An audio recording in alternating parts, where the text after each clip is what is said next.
Olá, voltamos com o programa Notícia de Frente. São 7h05 de uma segunda-feira de carnaval. E agora vamos para o Twitter, vamos ver as mensagens dos principais presidenciáveis. Vamos então à primeira participação aqui, a inserção do tweet do ex-presidente Lula. Ontem à noite tive uma saborosa conversa com Bela Gil e Janja Lula e muitos amigos sobre agricultura orgânica, apoio aos agricultores familiares, comida e merenda escolar saudável para o povo brasileiro ter o que comer e comer o que faz bem.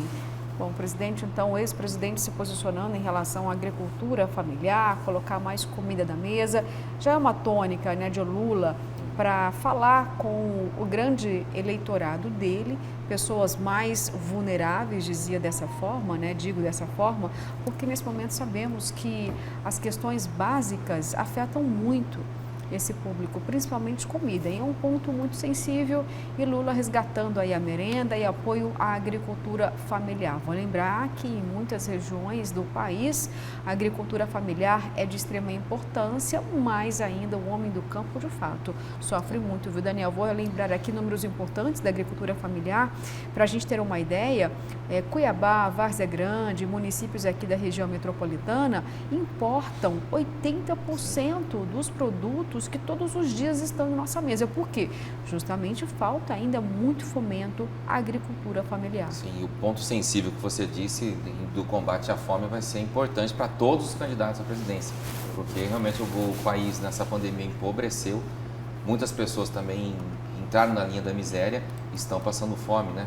Tem a questão do Auxílio Brasil, auxílio emergencial, mas houve um decréscimo social muito grande, né, da pandemia desde 2020 para cá. E a agricultura familiar realmente é importantíssima, muitas vezes é negligenciada, o poder público não olha com o devido cuidado que deveria olhar para esse setor importantíssimo, porque é o que põe comida na nossa mesa, né? Você falou que a gente tem que importar muita coisa, aqui em Mato Grosso, por exemplo, tomate, cenoura, esses ingredientes bem básicos da saladinha ali, quase não vem nunca daqui do estado mesmo, tem que trazer de São Paulo, do Ceasa. Então, realmente tem que ter um reforço, né, para essas famílias aí que trabalham de sol a sol para colocar ali a comida na nossa mesa. Kleber Lima, a bandeira social, com certeza, né, vai ser sempre um ponto forte de Lula. Cada eleição tem uma pauta, ou algumas pautas mais definidas, e o que define isso é a conjuntura, é aquele momento, né, que o país, ou o estado, ou o município atravessa.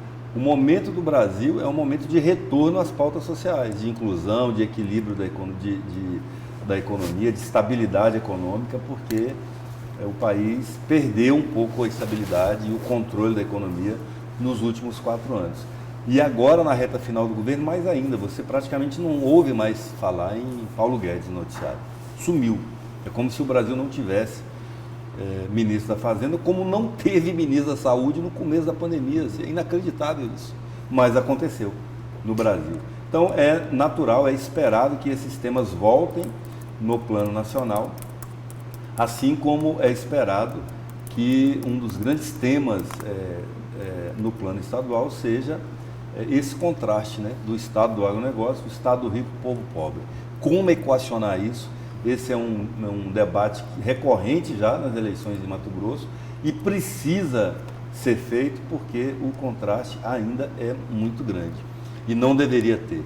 Quer dizer, não deveria ter coisas assim, é um exagero a fila do ossinho, isso não é novidade, ok, não é novidade infelizmente, mas esse símbolo que a fila do ossinho se tornou, ele é importante para chamar a atenção da sociedade e, por extensão, dos candidatos, dos partidos, de toda a classe política, dos eleitores, para equacionar esse problema. Como que um estado tão rico como é Mato Grosso, locomotiva do agronegócio brasileiro, locomotiva da economia nacional, um dos grandes responsáveis, junto com o agronegócio de todo o país, pelo superávit da balança comercial brasileira nos últimos anos. O que é o superávit? Por a gente ter um saldo positivo, a gente está vendendo mais do que comprando para fora. É Mato Grosso. E como que um estado desse pode conviver com fila do ossinho? Não deveria. Quer dizer, pode ter qualquer outro tipo de problema aqui, mas fome não pode ter. Nossa população é tão pequena, 3 milhões de habitantes apenas, né? Um rico agronegócio presente aqui no nosso estado, realmente é muito chocante quando falamos que Mato Grossense está passando fome. Vai ser um dos pontos que os concorrentes do Mauro Mendes ao Palácio Paiaguás vão puxar, né? A questão, além da taxação, dos impostos, essa questão social que não está bem equilibrada em Mato Grosso, né? A gente ouve, como o Kleber disse, falar de sobras de caixa, né? Fechou no azul com 3, 4 bilhões a mais, só que a população não tem a mesma vantagem, né? Parece, né? Foi um desequilíbrio entre o financeiro e o social. Bom, vamos para o próximo tweet agora, gente. Vamos lá, então. Agora vem Ciro Gomes. A questão do meio ambiente é central para o Brasil, mas não vamos resolvê-la reprimindo populações que até outro dia eram estimuladas a desmatar. Temos que criar alternativas para quem vive da floresta. Em suma, estabelecer o desenvolvimento sustentável como meta prioritária. Olha só, não lembro de todos os tweets, claro, mas o Ciro falando dessa forma, né, de produção sustentável, hoje mudou a tônica, né, da manifestação do Ciro. Podemos entender o quê Parece que ele se encontrou com a Marina. Desse posicionamento, Marina Silva? Eu acho que é isso. E também, assim, essa é uma pauta que não mobiliza, não engaja, infelizmente. Não estou dizendo que não é uma pauta boa, é uma pauta maravilhosa. Essencial. Mas ela não engaja, ela não mobiliza. Como a educação hoje em dia. Todo mundo fala, mas de tanto todo mundo falar que ela caiu na vulgaridade, né? Ela não mobiliza, não engaja, tanto assim que você veja o desempenho, para mim, de um dos políticos mais brilhantes do Brasil da atualidade, que é o Cristóvão Buarque. Veja o desempenho dele nas eleições presidenciais. Nenhum político fala tão bem de educação no Brasil como o Cristóvão Buarque. Fica lá na rabeira das eleições. Talvez seja para ele comunicar com outro público. Vamos lembrar aqui que Ciro, até o momento, segundo as pesquisas, não emplacou. Talvez ele esteja aí permeando outros segmentos, Daniel, para comunicar mais? Existem alguns projetos ambientais ainda em voga aqui em Mato Grosso, por exemplo, que mostram que você apostar na sustentabilidade, a floresta em pé, como eles dizem, pode ser rentável também, né? Mas você precisa de muito estudo, de tecnologia, né? Alguns projetos, poucos aqui no estado, têm dado certo, né?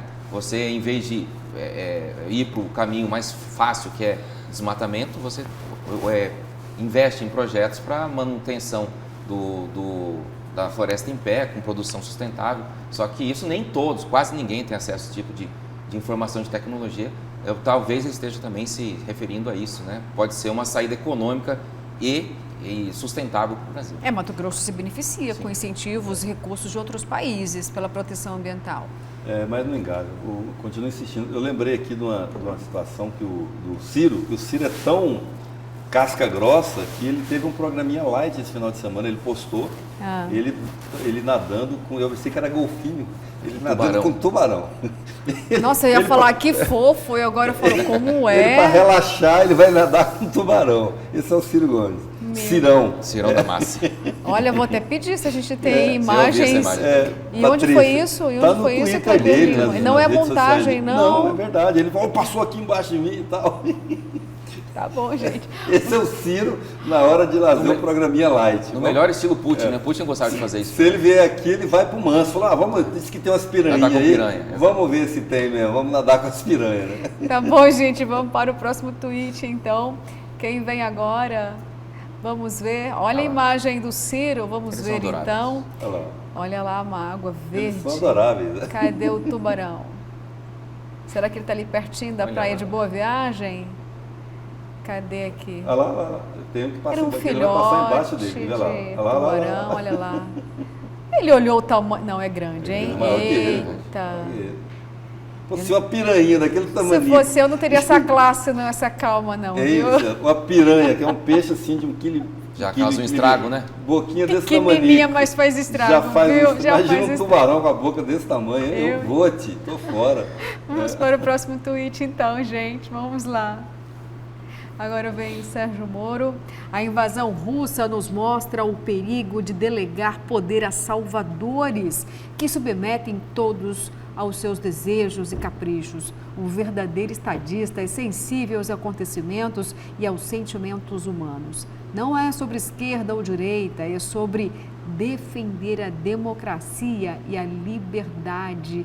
E aí, Daniel, explica pra gente, então, esse tweet de Moro. Muito genérico, né? Ele falou de forma muito por alto sobre o que ele defende, aí, a ideologia dele. E também essa questão da terceira via não é muito jogo. Você falar, não sou nem direita nem esquerda. Fica num limbo ali um pouco estranho. Então, o Moro está tentando criticar aí o Putin, né? E os regimes autocratas que eles falam, pode ser de direita ou de esquerda. Mas eu acho que ele tem que focar um pouco mais no que ele vai estar pensando para o Brasil, né? Nem que seja em tom de confronto em relação ao Bolsonaro e Lula, mas esse tipo de tweet ali, como diz o Kleber, não engaja também. Mas para quem serve vista máscara, isso pode ter atingido muitos, né, nesse momento. Carapuça? A carapuça, Seria? a máscara. Está mais em moda a máscara, né? Todos vamos usar máscara, né?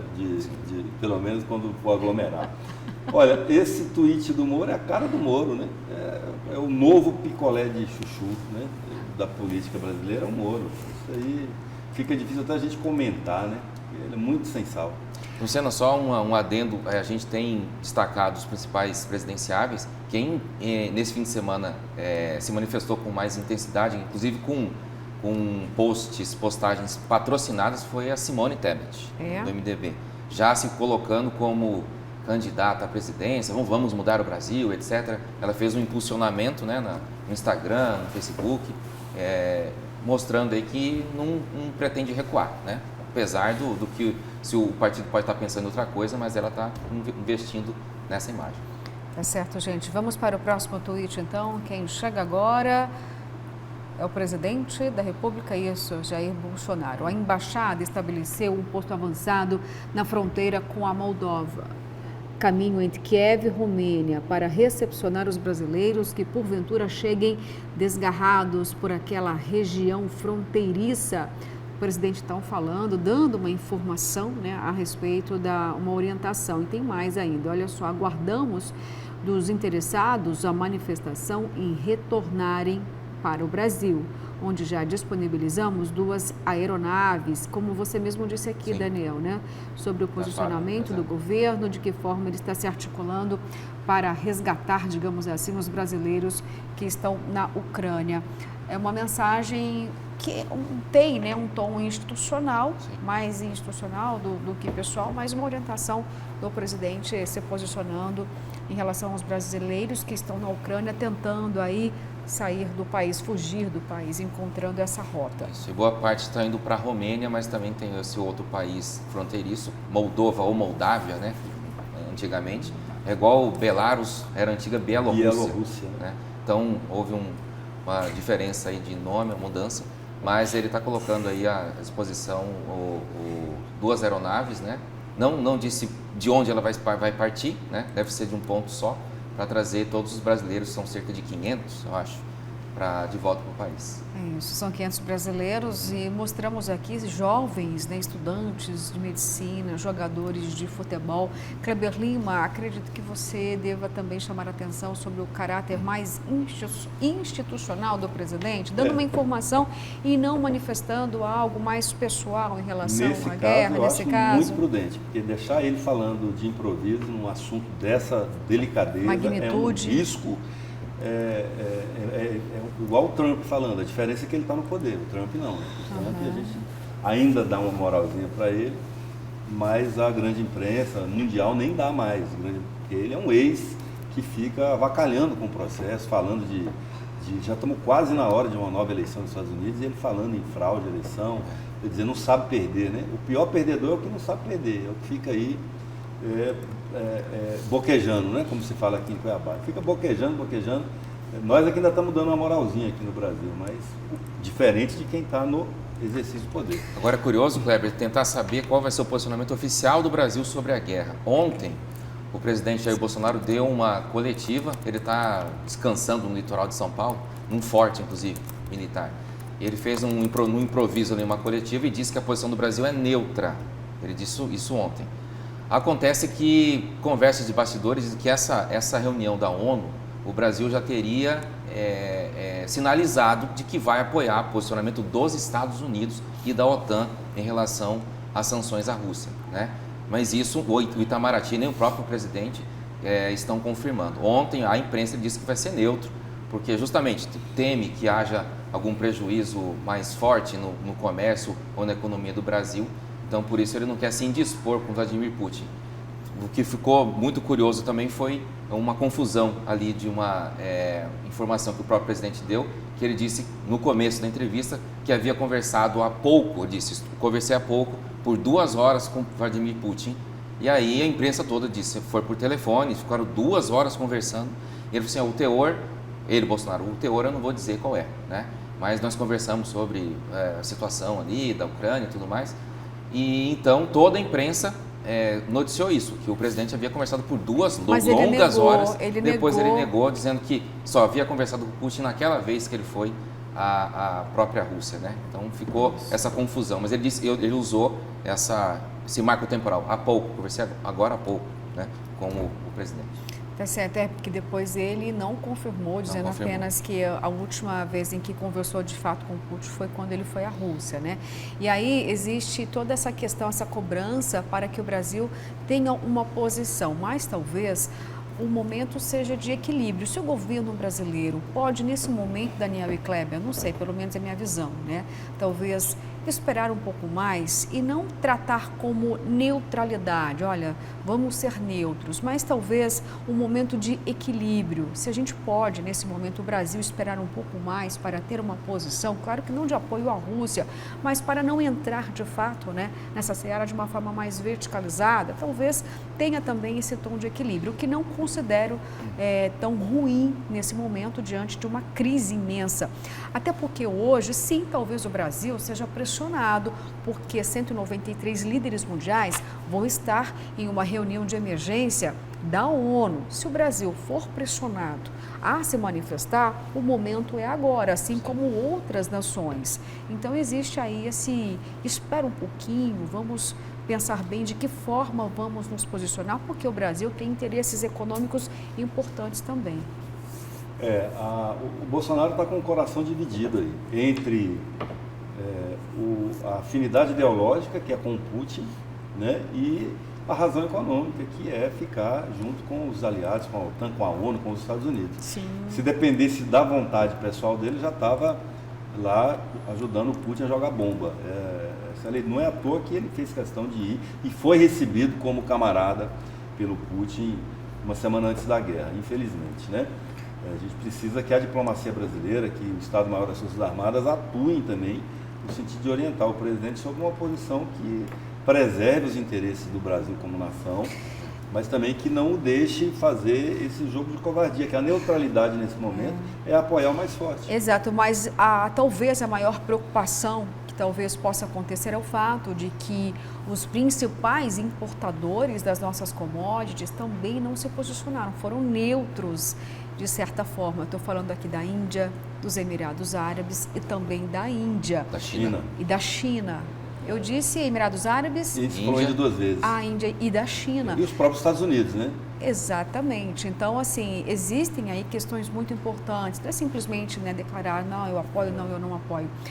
Então, vamos aguardar, né? Vamos dar um crédito para acreditar que o Itamaraty e o governo possam, de fato, falar uma língua só e fazer aquilo que é melhor para todos, né? Porque o que a gente quer mesmo é paz. O brasileiro gosta de paz. Gostaria muito de chegar aqui amanhã e abrir esse programa dizendo, acabou a guerra, cessou, né? Sim, em letras garrafais. Né? Pois é, o meu grande desejo e com por um certeza lado, da maioria da humanidade. Por um lado, o Brasil tem esse compromisso com a China, com o BRICS, né? Com a Rússia, e tem esse outro compromisso diplomático e comercial também com as outras 193 nações do mundo. Né? Gente, olha só, então vamos mudar um pouquinho de assunto agora. O programa está chegando ao fim e também, Daniel, temos um outro fim aqui, viu? Hoje é um dia de despedida, né? Hoje é um dia de despedida, uma segunda-feira de carnaval, não é quarta-feira de cinzas, não, é quarta-feira, é uma segunda-feira, 28 de fevereiro. E aí, gente, é o fim do quê? Pois é, viu? Kleber Lima conta pra gente a notícia agora em suas frente. mãos, Kleber Lima. Isso aí, meu samba o ano inteiro, né? Enfim, gente, gosta de número? Vou dar alguns números para vocês aqui. 9 meses, 40 semanas, 195 dias. Esse foi o tempo da minha estada aqui na Notícia de Frente. É o seu tempo também, Luciana. Exatamente. Começamos juntos aqui no dia 1º de junho do ano passado. O meu ciclo encerra hoje, eu assumo outros projetos profissionais a partir de amanhã. Mas eu não posso sair sem dizer da minha alegria com essa experiência, do aprendizado enorme que eu tive aqui ao lado de vocês, das pessoas que substituíram aí nessa cadeira que o Daniel está sentado hoje, em especial ao José Porto, ao Paulo Coelho, meu irmão, ao Oliveira Júnior. Foi uma honra poder trabalhar com todos eles. Agradecer também aos repórteres da casa que sempre participaram conosco, Antônio Carlos, a Nayana Bricá, a Sêmia Mauad, né? E o pessoal da técnica, a Iviuchi, Verônica, agora a Patrícia, enfim, a todos vocês, em especial a nossa qualificada audiência, a essas pessoas queridas que participaram, interagiram conosco, deram a sua contribuição, assumiram aqui a cadeira invisível que está aqui como quarto membro desse programa. Eu só tenho gratidão em meu coração também ao João Dorileu Leal, ao Davi César, pela confiança e pela oportunidade, e dizer que eu saio daqui uma pessoa melhor, feliz, com a sensação assim de ter aprendido muito e de ter aumentado muito a minha rede de amigos. Vou começar por vocês dois e a todos vocês, nem todos, né? Tem alguns que meio bravos, mas até de vocês eu dou graças a Deus. Me deram muitas pautas, alguns personagens assim, que sem eles talvez eu não tivesse conseguido ter um desempenho que tive. E tanta inspiração para poder me posicionar em relação a temas sensíveis, né? Vacina, agora a guerra, política local. E digo a vocês o seguinte, em especial a você, Daniel e Luciana, que a nossa referência, o nosso guia, o nosso parâmetro vai ser sempre o bom jornalismo. Jornalistas que somos, né? E eu vou sair daqui perseguindo esse propósito, como jornalista, de procurar sempre retratar a verdade. Por favor, Daniel, fique à vontade. Ok, já estou um pouco emocionada. Mas assim, eu quero dizer que foi uma satisfação, um prazer muito grande. Já conhecia o Kleber há muitos anos, mas nós nunca havíamos trabalhado assim diretamente, né? E de forma tão intensa. E foi muito importante a presença dele aqui, porque é um desafio novo para mim também. Eu sou do impresso, eu sou do jornal impresso, eu só mais escrevo do que apareço na televisão, e ele me deu toda essa tranquilidade para me postar diante do vídeo. O pessoal aqui nos bastidores sabe até que ele procura me dar dicas do que eu visto, né? Porque às vezes eu estou meio descalibrado em relação a isso. E também me ajudou muito com o conhecimento dele, com as fontes que ele tem, com as dicas, com a experiência profissional que o Kleber tem. Então eu desejo só muita sorte, né? Paz, harmonia, e nós vamos continuar em contato. Ele vai continuar sendo nosso quarto membro aqui, com certeza. E só então dizer, eu agradeço muito por essa chance de ter dividido essa bancada e ter o prazer de ter trabalhado com o Kleber por esses 2, 3 meses. Boa sorte, meu amigo. Gratidão, amigo. Você 3 meses, eu completei aqui um ciclo de 9 meses. Eu digo, nossa, que número importante, bonito, é uma gestação, né? Muitas coisas acontecem durante esse período de 9 meses. Eu, particularmente, me sinto muito honrada, grata por ter tido essa grande oportunidade de trabalhar com você, Kleber Lima, porque chegamos, como você bem lembrou, juntos aqui, né? Caímos aqui praticamente de paraquedas. E confesso que eu nunca havia tido a oportunidade de trabalhar ao seu lado, embora eu já tenha 14 anos aqui de Mato Grosso, e encontrei você poucas vezes, né, como secretário do governo de Mato Grosso, secretário também de comunicação de Cuiabá, em áreas importantes, e aí nossos encontros eram sempre, né, em lados opostos, eu como repórter lá, procurando a notícia para poder realmente emplacar uma bela reportagem em cenário nacional, bela, nem sempre possível em todos os sentidos, né, denúncias em suas vezes, e você sempre com um papel também muito importante, muito democrático e diplomático comigo, mas foram poucas as vezes, viu? Mas o seu nome é muito conhecido, tanto quando cheguei aqui, vou contar uma história engraçada, e encontrei o seu irmão, Paulo Coelho, não sabia que era o seu irmão, e ele me mencionou, é o Kleber Lima. E eu disse, quem é Kleber Lima? Ele disse para mim, se você não conhece Kleber Lima, Luciana, você ainda não sabe nada sobre o jornalismo mato-grossense. Aí eu nunca mais esqueci do seu nome e fui em busca, viu, para saber, descobrir quem era o tal Kleber Lima. Aí, olha só. E agora... Era isso tudo, né? Pois é, não, olha, uma grande honra para mim, fico até emocionada nesses 9 meses aqui, junto com você comigo aqui nessa bancada, Daniel também, viu, gratidão por ter você aqui comigo, obrigada assim, né? por tudo, Kleber, olha só, gente, isso aí é um momento importante de despedida, e esse trabalho que a gente realiza aqui com tanto afinco, compromisso, seriedade, é para você que está em casa. A gente sempre faz questão de cumprir o nosso dever. Somos jornalistas e prezamos pela melhor informação em respeito a você, para que todos possamos crescer juntos, viu? Então, olha, vai em paz, Amém. Vai com Deus e até, quem sabe, algum novo dia, né? Porque para mim, ponto final não existe, viu? Apenas uma pausa, né? Pois é, até logo. A gente vai se encontrar nas pautas da vida e duvido que não teremos você como um quarto integrante ainda desta bancada, como você mesmo comigo. Gosta de dizer, viu? Contem sempre comigo. Desejo a todos vocês, ao pessoal que está em casa e a mim também, né? Saúde, paz e sabedoria. Sabedoria e paz, é isso mesmo. Obrigada por tudo, Kleber. Eu que agradeço. Gente, olha, fica por aqui o programa, são 7h31. Até amanhã, às 6h01, viu? Terça-feira de Carnaval, 1º de março. Voltamos então amanhã às 6h.